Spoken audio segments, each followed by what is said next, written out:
হরে কৃষ্ণ। তো আমরা গত ক্লাসে আলোচনা করছিলাম ভগবান শ্রীকৃষ্ণের বিভূতি নিয়ে।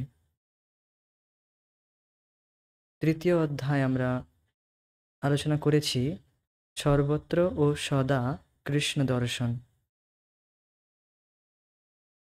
কিভাবে প্রত্যেকটি বস্তুকে দেখে আমরা ভগবানের স্মরণ করতে পারবো তা আমরা কয়েকটি ক্লাসে শুনলাম।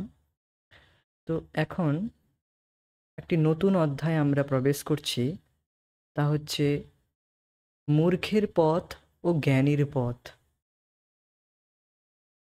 এই অধ্যায় শুরু হচ্ছে এইভাবে যে আচ্ছা, আমরা তো শুনলাম যে কিভাবে ভগবান শ্রীকৃষ্ণকে আমরা প্রত্যেকটি বস্তু দেখে ভগবানের স্মরণ করতে পারবো। হাবর জঙ্গম দেখে না দেখে তার মূর্তি, সর্বত্র হয় তার ইষ্টদেব স্ফূর্তি। তো যারা উত্তম অধিকারী, উত্তম ভক্ত, উত্তম অধিকারী রয়েছে, ভক্তিতে তিনটি অধিকারী রয়েছে, উত্তম, মধ্যম আর কনিষ্ঠ। তো যারা উত্তম অধিকারী রয়েছে তারা এই রকম প্রত্যেকটি বস্তু তারা দেখলে ভগবান কৃষ্ণ নিজের ইষ্টদেব অর্থাৎ ভগবান শ্রীকৃষ্ণের তাদের স্মরণ হয়। তো শ্রীল প্রভুপাদ এইরকম উত্তম অধিকারীর বিষয়ে আলোচনা করলেন গত অধ্যায়ে। তো এইবার প্রশ্ন, তবু কেন এই সমস্ত বিষয় জানার পরেও কেন ব্যক্তি ভগবান শ্রীকৃষ্ণের প্রতি আকর্ষিত হচ্ছে না? তো তা এখানে এই অধ্যায়ে আলোচনা করা হবে।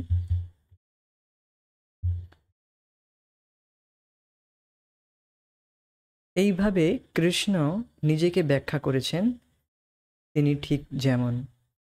তবু আমরা কৃষ্ণের প্রতি আকর্ষণ অনুভব করি না। কেন এইরকম হয়? তার কারণ কৃষ্ণ স্বয়ং নিজে জানিয়েছেন ভগবদ্গীতায় ৭ নম্বর অধ্যায়ে ১৪ নম্বর শ্লোকে।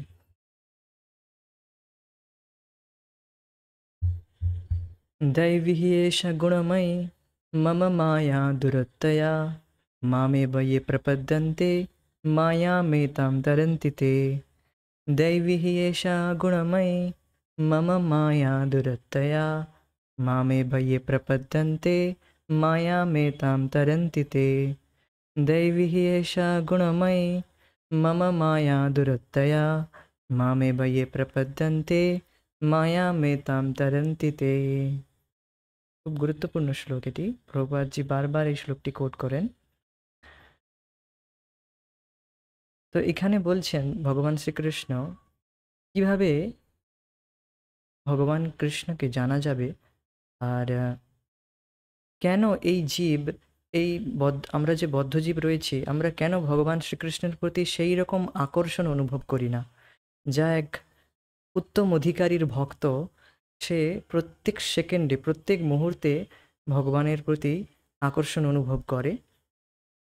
তো দেখুন এখানে বলা হচ্ছে দেবী হি এষা গুণময়ী মম মায়া দুরত্যয়া। তো তার কারণ এখানে বলছেন যে জীব মায়ার প্রভাবে, মায়ার প্রভাবের জন্য ভগবান শ্রীকৃষ্ণের প্রতি যে তার সহজ আকর্ষণ তা অনুভব করে না। তো এখানে বলা হচ্ছে দৈবী হি এষা গুণময়ী। ভগবান শ্রীকৃষ্ণ বলছেন তাহলে এই মায়া কীরকম? তো তা বলছেন যে গুণময়ী। গুণময়ী মানে ভগবান শ্রীকৃষ্ণের যে এই মায়া, এই জড়া প্রকৃতি, তিনটি গুণের দ্বারা, তিনটি গুণ, সতগুণ, রজগুণ, তমগুণ, এই তিনটি গুণ দ্বারা সৃষ্ট।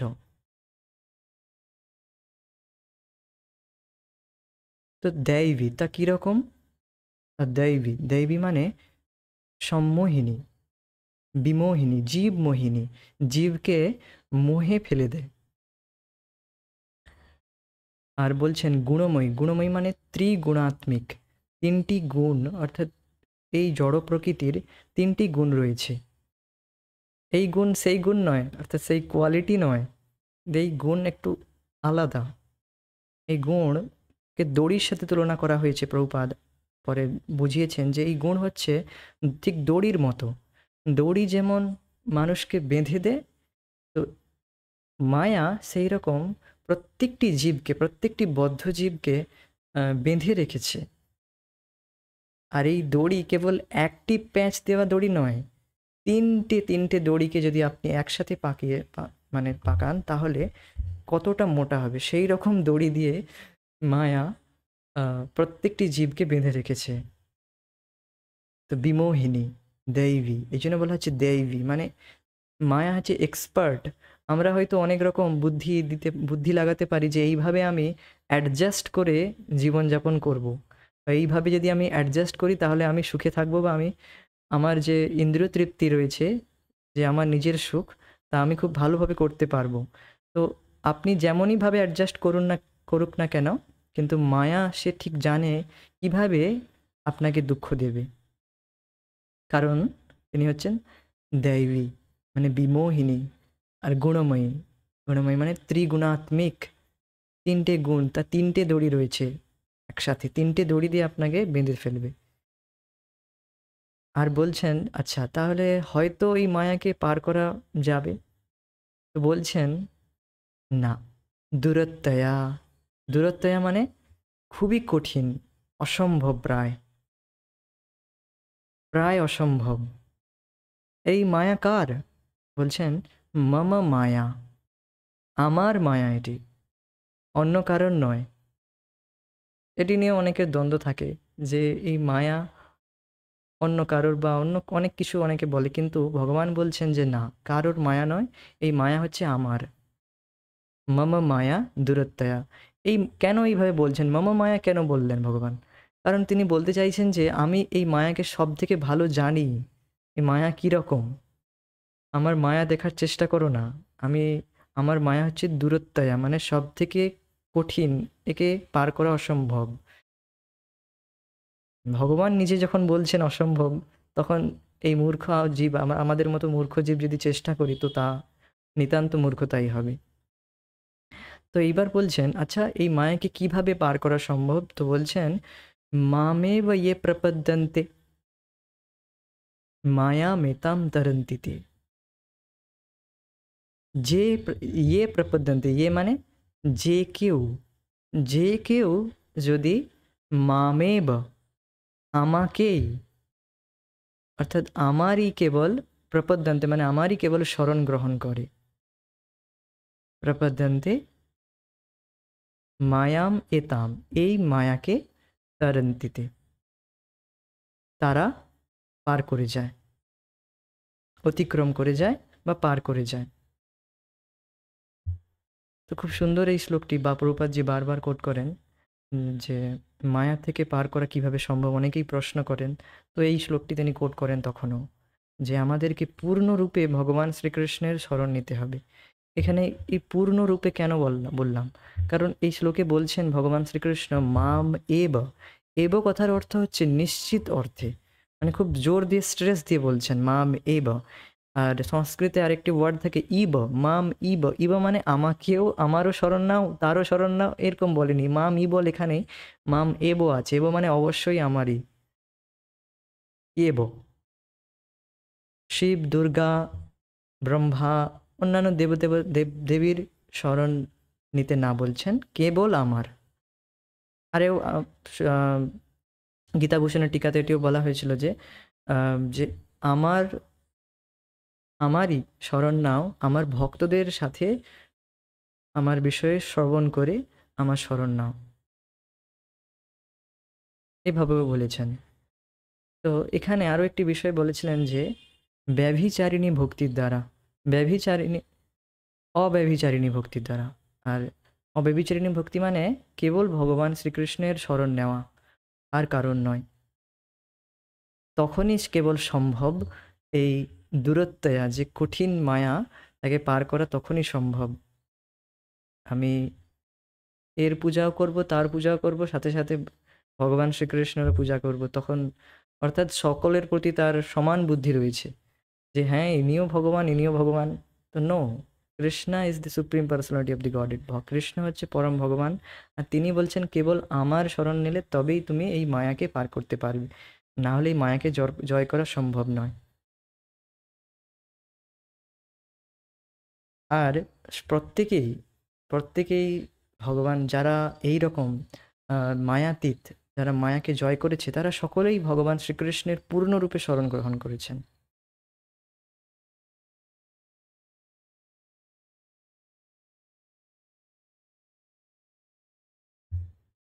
জড়া প্রকৃতির 3টি গুণের সমন্বয়ে গঠিত আমার এই দিব্য শক্তিকে জয় করা কঠিন, কিন্তু আমার কাছে যারা আত্মসমর্পণ করেছে তারা এই শক্তিকে সহজে অতিক্রম করে। ভগবদ্গীতা 7:14। প্রাকৃত জগৎ জড়া প্রকৃতির 3টি গুণ দ্বারা প্রভাবিত। তারা প্রাথমিকভাবে সত্ত্বগুণ দ্বারা পরিচালিত হলে তাদের ব্রাহ্মণ বলে, আর যদি তারা রজগুণের দ্বারা পরিচালিত হয় তাদের ক্ষত্রিয় বলে। যদি তারা রজ আর তমগুণের দ্বারা চালিত হয় তাদের বৈশ্য বলে, এবং যদি তারা তমগুণের দ্বারা চালিত হয় তারা শূদ্র। এটি হচ্ছে জন্ম বা সামাজিক পদমর্যাদা অনুযায়ী কৃত্রিম আরোপণ নয়, বরং এই হচ্ছে প্রকৃতির গুণ অনুযায়ী যে গুণের দ্বারা একজন চালিত হচ্ছে, এটি কোনো কৃত্রিম আরোপণ নয় যে কৃত্রিমভাবে কাউকে ফোর্স করা হচ্ছে যে তুমি শূদ্র হও, তুমি বৈশ্য হও, যেহেতু তুমি ব্রাহ্মণ ঘরে জন্মগ্রহণ করেছো তো তোমাকে ব্রাহ্মণই হতে হবে, এইরকম সমাজে দেখা যায়। কিন্তু তা নয়। যার যেমন স্বভাব, যার যে কর্মের প্রতি তার স্বভাব মানে ইনক্লিনেশন রয়েছে, সহজ একটা প্রবৃত্তি রয়েছে, সে সেই কাজেই তাকে করতে দেওয়া উচিত। ফোর্সফুল্লি নয় যে কেউ একজন ব্রাহ্মণ ঘরে জন্ম হয়েছে তো তাকে ব্রাহ্মণ, তার সেই স্বভাব নেই ব্রাহ্মণের কাজের মতো, অন্য কোনো কাজ করতে চায়, ঠিক আছে তুমি এই কাজ করো। আসলে এটিই হচ্ছে বর্ণাশ্রম। যেমন ডাক্তারের ঘরে ডাক্তার হয় না সাধারণত, অর্থাৎ হয় না মানে কি, তাকে পড়াশোনা করে তারপর ডাক্তার হতে হয়। এই নয় যে ডাক্তারের ঘরে জন্ম হয়েছে ডাক্তার, সে ছেলেও একদম inborn doctor, that is not work, এরকম হয় না।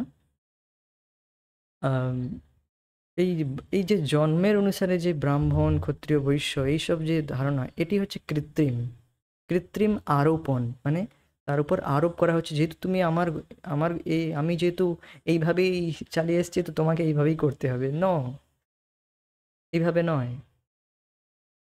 প্রত্যেকটি জীবের একটি স্বাভাবিক স্বভাব রয়েছে, আর সেই জীব যদি তার নিজের স্বভাব অনুসারে কর্ম করে তো তার যে প্রগতি হবে সেটা সবথেকে ফাস্ট আর বেশি হবে, সবথেকে দ্রুত গতিতে সে এগোবে ভগবানের, তার যে পরম পুরুষার্থ, পরম লাভ, ভগবত প্রাপ্তি, তার দিকে সবথেকে দ্রুত গতিতে সে এগোবে।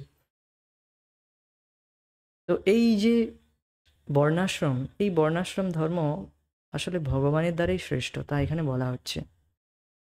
চাতুর্বর্ণম ময়া সৃষ্টম গুণকর্ম বিভাগশঃ তস্য কর্তারমপি মাম বিদ্ধি কর্তারমব্যয়ম। চাতুর্বর্ণম ময়া সৃষ্টম গুণকর্ম বিভাগশঃ তস্য কর্তারমপি মাম বিদ্ধি কর্তারমব্যয়ম। চাতুর্বর্ণম ময়া সৃষ্টম গুণকর্ম বিভাগশঃ তস্য কর্তারমপি মাম বিদ্ধি কর্তারমব্যয়ম। খুব সুন্দর শ্লোক। ভগবান শ্রীকৃষ্ণ বলছেন গুণকর্ম বিভাগশঃ, অর্থাৎ গুণ মানে সেই রজগুণ শতগুণ রজগুণ আর তমগুণ, যার মধ্যে এই গুণ বেশি রয়েছে। এক্ষুনি আলোচনা করা হলো যে যার মধ্যে সত্ত্বগুণ বেশি তা সে ব্রাহ্মণের মতো সে কাজ করতে স্বাভাবিক মানে স্বাচ্ছন্দ্য বোধ করবে, আর যার মধ্যে রজগুণ বেশি রয়েছে সে ক্ষত্রিয় হবে, ক্ষত্রিয়ের মতো কাজ করবে, আর যার মধ্যে রজগুণ তমগুণ রয়েছে, দুটোই বেশ দুটোই রয়েছে, সে বৈশ্য। আর যার মধ্যে অত্যধিক তমগুণ, সে শূদ্রের মতো কাজ করবে। এগুলো স্বাভাবিক। তো এই গুণ আর কর্ম, কর্ম মানে সে পূর্ববর্তী জন্মে এইভাবেই কর্ম করে এসেছে, তো এইরকম সে গুণ লাভ করেছে এই জন্য। আর এইভাবে চারটি বর্ণ রয়েছে: ব্রাহ্মণ, ক্ষত্রিয়, বৈশ্য, শূদ্র, চাতুর্বর্ণ। তো এই বর্ণ কার দ্বারা সৃষ্টি? তো ভগবান বলছে মায়া সৃষ্টা, আমার দ্বারা সৃষ্টি। তস্যা কর্তারম অপিমাম, আমি তাদের কর্তা হওয়া সত্ত্বেও, বিদ্ধি জানো, কর্তারম অব্যয়ম, অকর্তারম অব্যয়ম, আমি এই সমস্ত কিছুর অকর্তা, অব্যয়, সনাতন। মানে আমি যদিও আমার দ্বারাই এই সমস্ত সৃষ্টি হচ্ছে, কিন্তু আমি এই সমস্ত কর্মের মধ্যে লিপ্ত হই না। অর্থাৎ ভগবান শ্রীকৃষ্ণ বলতে চাইছেন যে আমি ডাইরেক্টলি এই সমস্ত গুণ, অর্থাৎ যে শতগুণ, রজগুণ, তমগুণের সংস্পর্শে আসি না। আমি তো গুণাতীত, তো আমি ডাইরেক্টলি এই গুণের সংস্পর্শে আসি না। আমার দ্বারা মায়া, জড়া প্রকৃতি, সে সমস্ত করে নেয়। তো এই জন্য বলছেন অকর্তারম, যদিও আমি কর্তা, এই সকলের কর্তা আমি, কিন্তু তবুও আমি অকর্তা, তবু আমি করছি না ডাইরেক্টলি।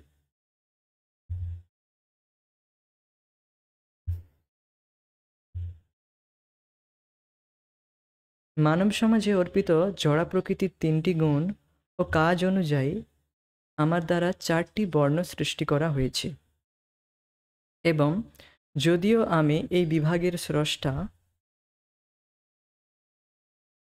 তোমার জানা উচিত যে তথাপি আমি অকর্তা ও অব্যয়। এখানে একটু মিস্টেক হয়েছে। গীতা, ভগবদ গীতা 4th অধ্যায় 13 নম্বর শ্লোক হবে, একটু মিস্টেক হয়েছে, আপনারা একটু শুধরে নেবেন। গীতার 4th অধ্যায়ের 13 নম্বর শ্লোক। তো যদিও আমি এই বিভাগের স্রষ্টা, তোমার জানা উচিত যে তথাপি তবুও আমি অকর্তা ও অব্যয়। অনেকে মনে করতে পারে যে ভগবান শ্রীকৃষ্ণ এই গুণের দ্বারা জগৎ সৃষ্টি করছে, তো ভগবানও হয়তো এই গুণেরই অধীন হবে না। আমি অব্যয়, অর্থাৎ আমি এই গুণের অতীত, অবিনাশী আর অকর্তা। আর আমি এই সমস্ত কিছু অকর্তা, যদিও আমি কর্তা, কিন্তু তবু আমি ডাইরেক্টলি ভাবে আমি এই গুণের সংস্পর্শে আসি না, তাই আমি অকর্তা। এই নয় যে এই ধর্ম, অর্থাৎ এই বর্ণাশ্রম ধর্ম ভারতের বিকৃত বর্ণাশ্রম ধর্মের নির্দেশ করে। শ্রীকৃষ্ণ বিশেষভাবে বর্ণনা করেন গুণ কর্ম বিভাগশ, মানুষের যেই গুণ অনুসারে চালিত, মানুষ যেই গুণ অনুসারে চালিত, সেভাবে তাদেরকে শ্রেণী বিভক্ত করা হয়েছে এবং সারা বিশ্বের সব মানুষের ক্ষেত্রে তা প্রযোজ্য। তো অনেকে মনে করে যে এই বর্ণাশ্রম ধর্ম আমরা মানি না, আমরা এই বর্ণাশ্রম ধর্ম মানি না। তারা একটি ভুল সিদ্ধান্ত নিয়ে তাদের মাথায় রয়েছে যে আহ, এই সব বর্ণাশ্রম ধর্ম এগুলো কিছুই নয়, এগুলো সমস্ত অহৈতুক, কোনো হেতু নেই এর। কিন্তু বাস্তবে তা নয়। বর্ণাশ্রম ধর্ম এখনও রয়েছে, কিন্তু তা হ্রাসপ্রাপ্ত হয়েছে। যদিও এখনো দেখা যাবে যে এক সমাজে আম, একজন শিক্ষক রয়েছে, যদিও তারা প্রকৃত এখন সেই ব্রাহ্মণের কাজ করছে না, তবুও কিছুটা মাত্রা রয়েছে। এই নয়, পুরোপুরি সম্ভব নয় একে নষ্ট করা। এই বর্ণাশ্রম ধর্ম যেহেতু ভগবানের দ্বারা সৃষ্ট, তো একে নষ্ট করা সম্ভব নয়। এখনও রয়েছে শূদ্রের মতো মানুষ, অনেকেই, প্রায় এখন সবাই শূদ্রের মতো বেশিরভাগ কাজ করছে। আর যেহেতু তমগুণের দ্বারা বেশিরভাগ প্রভাবিত, আর ক্ষত্রিয় অর্থাৎ এখন অনেকেই আর্মিতে জয়েন করতেছে, আর বৈশ্য অর্থাৎ যারা ব্যবসা আদি করছে। তো এই সমস্ত তারা নিজের স্বভাব অনুসারে তারা কর্ম করছে এখনো, এমনও নয় যে বর্ণাশ্রম চলছে না, কিছু এখনো রয়েছে, তা নষ্ট করা সম্ভব নয়, যেহেতু তা ভগবানের দ্বারা শ্রেষ্ঠ। তো তো এই জন্য বলা হচ্ছে যে সারা বিশ্বের সব মানুষের ক্ষেত্রে তা প্রযোজ্য। এইবার এই বর্ণাশ্রম ধর্মকে যদি খুব সুন্দরভাবে পালন করা হয় তাহলে সেই ব্যক্তি খুব সুন্দরভাবে প্রগতি করবে। যার যেমন স্বভাব তাকে তেমনই কর্ম করা উচিত, তখনই সে প্রগতি করবে।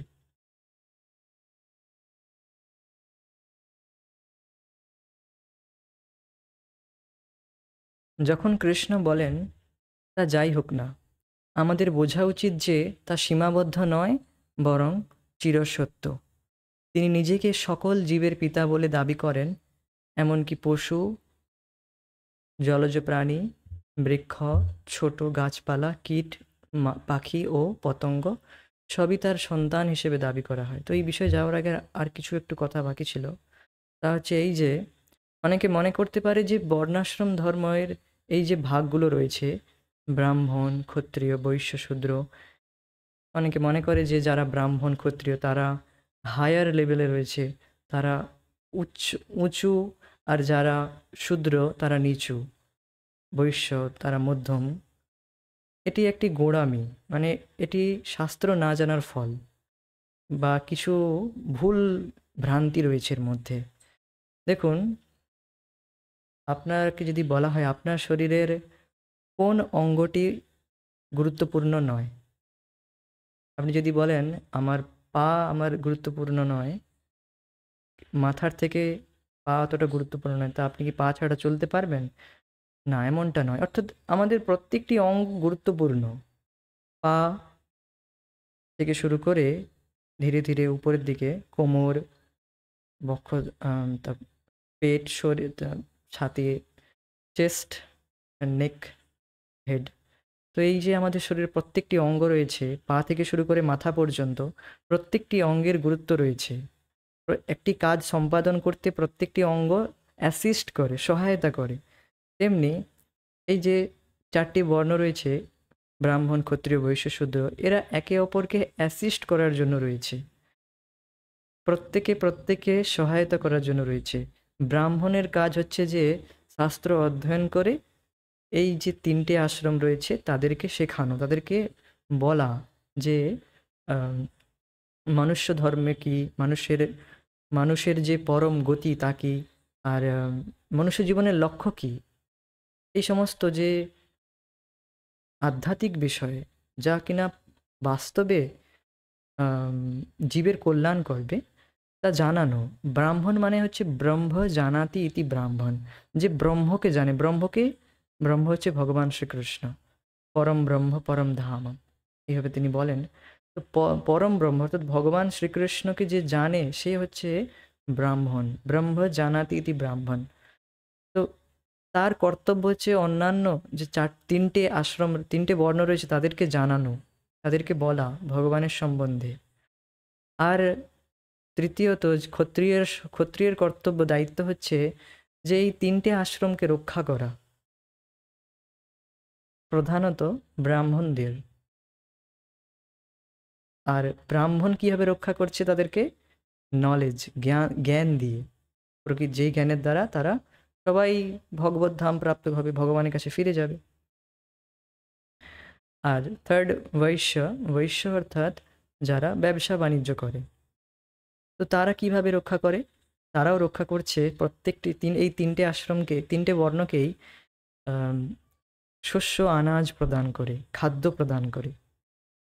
আর চতুর্থ, যারা শূদ্র রয়েছে, এই শূদ্ররা তারা সকলের সাহায্য করতে পারে, নিজের হাত পা দিয়ে তারা সেবা করতে পারে, তারা শ্রম করে। এই 3টে বর্ণেরই তারা সেবা করতে পারে, অ্যাসিস্টে রয়েছে। তো এইভাবে প্রত্যেকটি বর্ণ একে অপরের সাহায্য করে পরম যে লক্ষ্য, পরম যে মনুষ্য জীবনের লক্ষ্য ভগবত প্রাপ্তি, তা সহজেই অনায়াসেই লাভ করতে পারে। তো কেউই একে অপরের থেকে উঁচু নিচু নয়, এইটা বলতে চাইছি এই শরীরের উদাহরণটা দিয়ে। আর এটি শ্রীমদ্ ভাগবতেও এইভাবে উদাহরণ দেওয়া হয়েছে।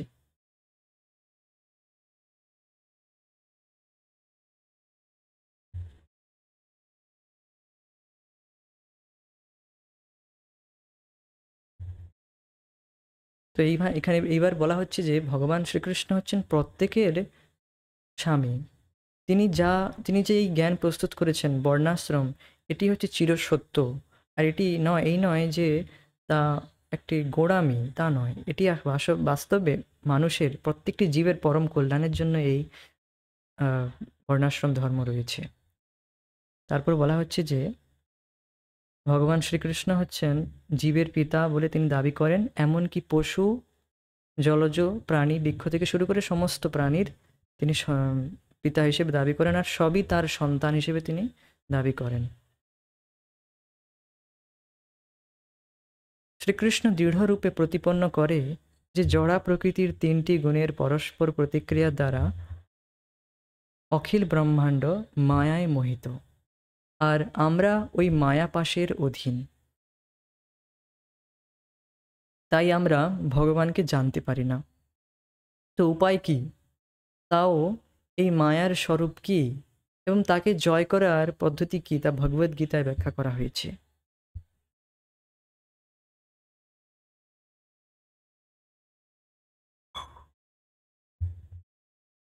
তো পুনরায় এই শ্লোকটি আবার কোট করা হচ্ছে, যেহেতু এটি খুবই গুরুত্বপূর্ণ। दैवी एषा गुणमयी मम माया दुरत्यया मामे ये प्रपद्यन्ते माया में ताम तरन्ति ते। জড়া প্রকৃতির তিন গুণের সমন্বয়ে জাত আমার এই দিব্য শক্তিকে জয় করা কঠিন, কিন্তু যারা আমার কাছে আত্মসমর্পণ করেছে তারা সহজেই তা অতিক্রম করে। তো এই সহজেই অতিক্রম করে এই বিষয়ে একটু চর্চা করা যাক। বলা হচ্ছে যে ভগবান শ্রীকৃষ্ণের যে এই মায়া হচ্ছে সমুদ্রের সমান। তো সমুদ্রকে তো পার করা দুর্গম, মায়া মেতা দূরত্বয়া মানে দুর্গম, খুবই কঠিন। সমুদ্রকে পার করা তো অসম্ভব, প্রায় অসম্ভব। তো এই সমুদ্রকে কিভাবে পার করা যাবে? তো বলছেন যারা ভগবান শ্রীকৃষ্ণকে পূর্ণতঃ ভগবান শ্রীকৃষ্ণের চরণ আশ্রয় করেছে, ভক্তিযোগ করছে, শ্রবণ কীর্তনে লেগে রয়েছে, ভক্ত সঙ্গে রয়েছে, আর ভক্তিযোগ পালন করছে, অর্থাৎ কৃষ্ণ ভাবনামৃত পালন করছে, তারা কিভাবে এই যে বড় বিশাল সমুদ্র পার করে? তারা ঠিক যেন গরুর বাছুরের খুরের তৈরি যে গর্ত, সেই গর্তের জলকে যেমন পার করে যায়, ঠিক তেমনি এই মায়াকে তারা পার করে যায়। তো বুঝতে পেরেছেন কতটা সহজে ভগবানের ভক্তরা এই মায়াকে পার করে যায়।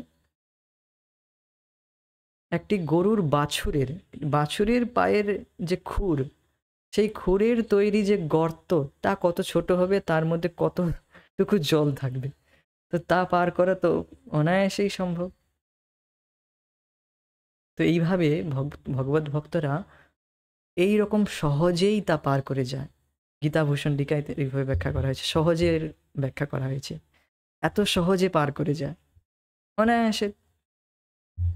আর যারা ভগবান শ্রীকৃষ্ণের শরণ নেয়নি বা ভক্ত সঙ্গ করেনি, ভক্তদের সঙ্গে ভক্তি করছে না, তাদের কাছে এই মায়া অথা সমুদ্র, বিশাল সমুদ্রই থেকে যাবে, দুর্গম থাকবে সব সময়ের জন্য।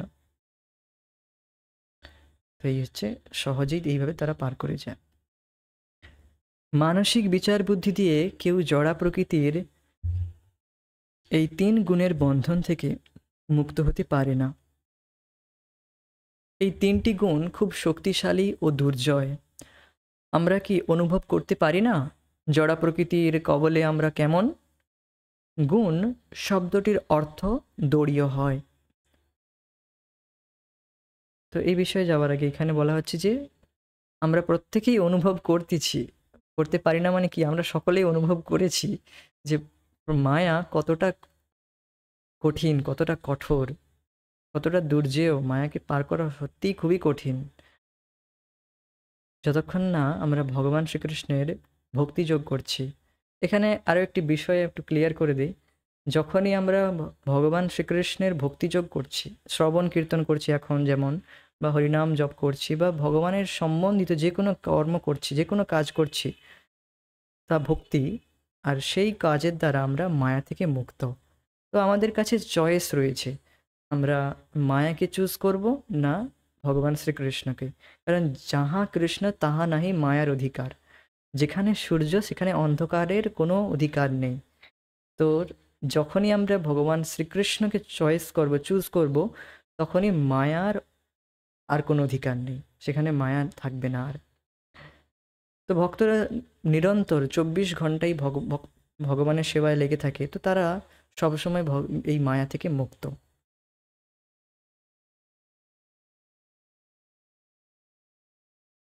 এই এই বিষয়ে বলা হচ্ছে। তো গুণ, এই গুণের এক উদাহরণ প্রথমেই দিয়েছিলাম, যা প্রভুপাদের তাৎপর্য থেকে আমি বলেছিলাম। তো এখানে তা বলা হচ্ছে, দেখুন। গুণ শব্দটির অর্থ দড়িও হয়। যখন কেউ 3টে শক্ত দড়ি অর্থাৎ গুণ দিয়ে বন্ধন যুক্ত হয়, সে তখন নিশ্চয়ই খুব দৃঢ়ভাবে আবদ্ধ হয়। আমাদের হাত পা সবই সত, রজ ও তম 3টি শক্ত দড়ি দিয়ে বাঁধা। দেখুন এখানে একজন ব্যক্তি কিভাবে দড়ি দিয়ে বাঁধা রয়েছে, স্যুট বুট পরে। বাস্তবে এটাই হচ্ছে দেখা যাচ্ছে, খুবই শুটেড বুটেড, খুবই নিজেকে খুবই এলিভেটেড মনে করছি, কিন্তু বাস্তবে আমরা প্রত্যেকেই এই সময় যারা ভগবান শ্রীকৃষ্ণের ভক্তিযোগ করছে না, তারা সকলেই তারা সকলেই বদ্ধ অবস্থায় রয়েছে, তারা সকলেই আবদ্ধ। কেমনভাবে আবদ্ধ? দৃঢ়ভাবে আবদ্ধ।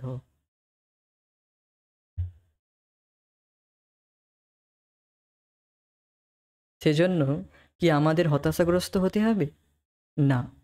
কারণ এখানে শ্রীকৃষ্ণ প্রতিশ্রুতি দিচ্ছেন যে যেই যেই মানে যে কেউ, এখানে কোনো পাত্র অপাত্রের বিচার নেই যে আপনি স্ত্রী, আপনি তো ঘর বার ছাড়েননি, বা আপনি তো এই জব করছেন, ওই কাজ করছেন, তা আপনি ভগবান শ্রীকৃষ্ণের ভক্তি করতে পারবেন না। এইসব অনেকে অনেক কিছু কথা বলে, তো এইসবের কান না দিয়ে আমাদের ভগবান শ্রীকৃষ্ণের কথা শোনা উচিত। যে কেউ, যে কেউ, যেই তার শরণাপন্ন হবে, সেই মুহূর্তে সে মুক্ত হবে। তো এটি হচ্ছে আমাদের চয়েস রয়েছে, আমাদের স্বতন্ত্রতা রয়েছে। আমরা মায়াকে চুজ করব না শ্রীকৃষ্ণকে চুজ করব। আমরা যেই মুহূর্তে ভগবান শ্রীকৃষ্ণের ভক্তিযোগ করছি, সেই মুহূর্তে আমরা মায়া থেকে মুক্ত। যেই আমরা ভগবান শ্রীকৃষ্ণকে ভুলে নিজের কামনা বাসনা পূরণ করার চেষ্টা করছি কেবল নিজের স্বার্থের জন্য, তখন তা মায়া। সেই মুহূর্তে আমরা মায়ায় রয়েছি। যখন কেউ কৃষ্ণ ভাবনাময় হয়, এভাবেই হোক বা অন্যভাবেই হোক, সে মুক্ত হয়। এভাবেই হোক বা অন্যভাবেই হোক মানে কেউ ডাইরেক্ট ভক্তি করছে, কেউ ইনডাইরেক্টলি ভক্তি করছে, তো সে মায়া থেকে মুক্ত। ডাইরেক্ট মানে কেউ ডাইরেক্ট ভগবত সেবা করছে, তো তা খুবই ভালো, তা অবশ্যই খুবই ভালো। কিন্তু অনেক সময় অনেক কর্ম করে মানুষ যা ডাইরেক্ট ভক্তি নয়, তো সেভাবেও ভক্তি করা যায়। যেমন আমরা এখন ডাইরেক্ট ভক্তি করছি, ভগবানের বিষয়ে শ্রবণ করছি, শ্রবণ কীর্তন, এগুলো হচ্ছে ডাইরেক্ট ভগবানের ভক্তি করছি। ইনডাইরেক্টলি যেগুলো আমরা কোনো কর্ম করছি, কোনো জব করছি, এই অর্থটা ভগবানের সেবায় লাগাচ্ছি, তো এগুলো ইনডাইরেক্টলি ভক্তি করা হয়।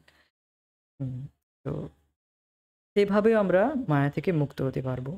তো সেই ইন্টেনশন রেখে আমি কাজ করব যে আমি এই কাজ করছি যাতে আমি নিজের স্বার্থের জন্য নয়, ভগবত সেবার জন্য। তো কিন্তু সবসময় ইনডাইরেক্টলি করা উচিত না, আমাদের ডাইরেক্ট ভক্তি করা উচিত, যার দ্বারা আমরা দ্রুত গতিতে ভগবানের দিকে এগোতে পারবো। আর ডাইরেক্ট ভক্তির দ্বারাই আমরা ইনডাইরেক্ট ভক্তির সম্বন্ধেও জানি। বাস্তবে শ্রবণ কীর্তন না করলে আমরা কিছুই জানবো না। আমরা সবাই কৃষ্ণের সঙ্গে সম্পর্কযুক্ত, কারণ আমরা সবাই কৃষ্ণের সন্তান। অহম সর্বস্ব প্রভব। এক সন্তানের কখনো কখনো পিতার সাথে মতবিরোধ হতে পারে, কিন্তু তার পক্ষে সম্পর্ক ছেদ সম্ভব নয়। তার জীবনে তাকে প্রশ্ন করা হবে যে সে কার ছেলে, সে কে, তুমি কার ছেলে, এবং তাকে উত্তর দিতে হবে আমি অমুক ব্যক্তির ছেলে। সেই সম্পর্ক ছেদ করা সম্ভব নয়। আমরা সবাই ঈশ্বরের সন্তান এবং তার সাথে সেই সম্বন্ধ শাশ্বত, কিন্তু আমরা শুধু তা ভুলে গেছি। কৃষ্ণ সর্বশক্তিমান, তিনি সম্পূর্ণ যশ, সম্পূর্ণ ধন, সম্পূর্ণ সৌন্দর্য, সম্পূর্ণ জ্ঞান, সম্পূর্ণ জ্ঞানে পরিপূর্ণ, এবং সেই সঙ্গে তিনি সম্পূর্ণ সর্বত্যাগী অর্থাৎ বৈরাগী। তো কটা হলো এখানে? সর্বশক্তিমান, 6টি, 6 অপুলেন্স ভগবান শ্রীকৃষ্ণ যা কিনা পরিপূর্ণ রূপে রয়েছে। আর আমরা এই যে ঐশ্বর্যগুলো জগতে খুঁজছি, সব থেকে বেশি আমরা প্রভাবিত হই যে সম্পূর্ণ জ্ঞান, কারোর খুব জ্ঞান রয়েছে, তো তার দ্বারা আমরা তার প্রতি আমরা খুব আকর্ষিত হই। এই ব্যক্তির খুব জ্ঞান রয়েছে, বা তার থেকেও বড় ধন রয়েছে, তার প্রতি এখন বেশিরভাগ মানুষ এখন তো তার প্রতি বেশি আকর্ষিত হবে। কিন্তু জ্ঞানের প্রতিও বেশি এখন, সেটা না হলেও জ্ঞানের প্রতি অ্যাটলিস্ট মানুষ আকর্ষিত হয়।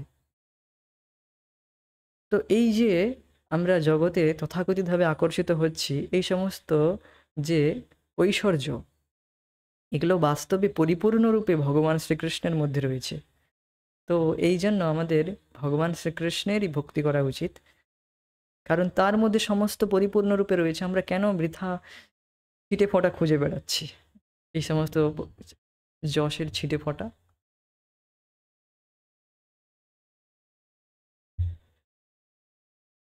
যদিও আমরা এমন এক মহান পুরুষের বন্ধু, তথাপি আমরা এসব ভুলে গেছি।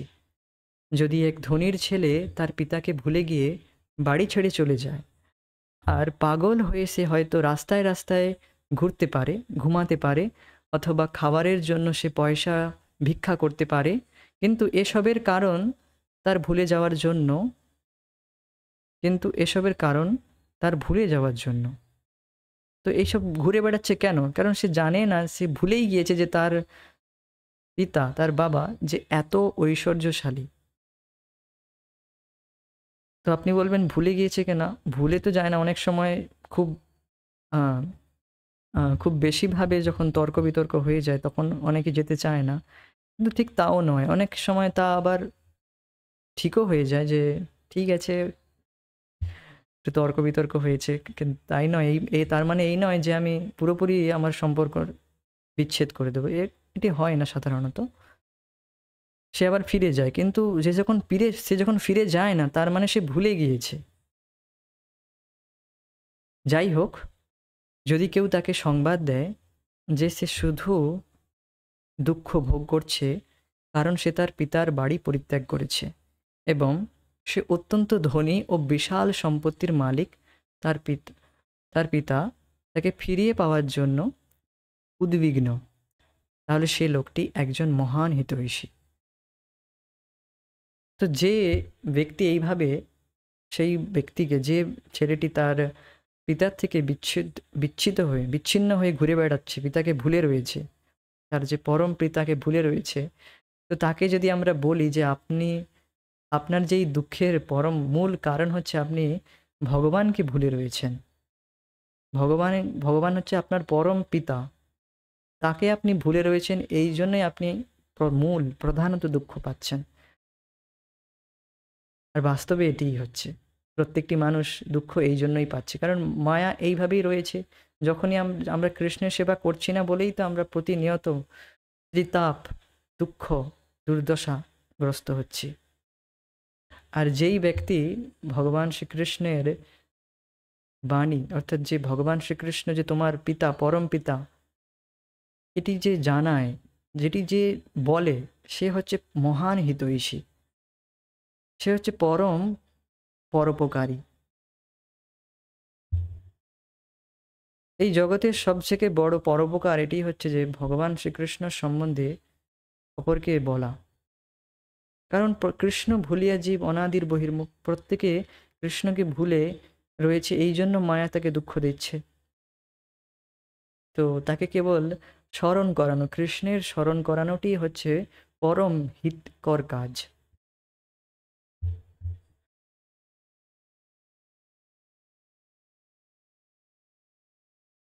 এখানে আমাদের হরিকথা চর্চা এখানে আজ স্থগিত রাখবো, পরবর্তী চর্চা পরবর্তী সময় করব।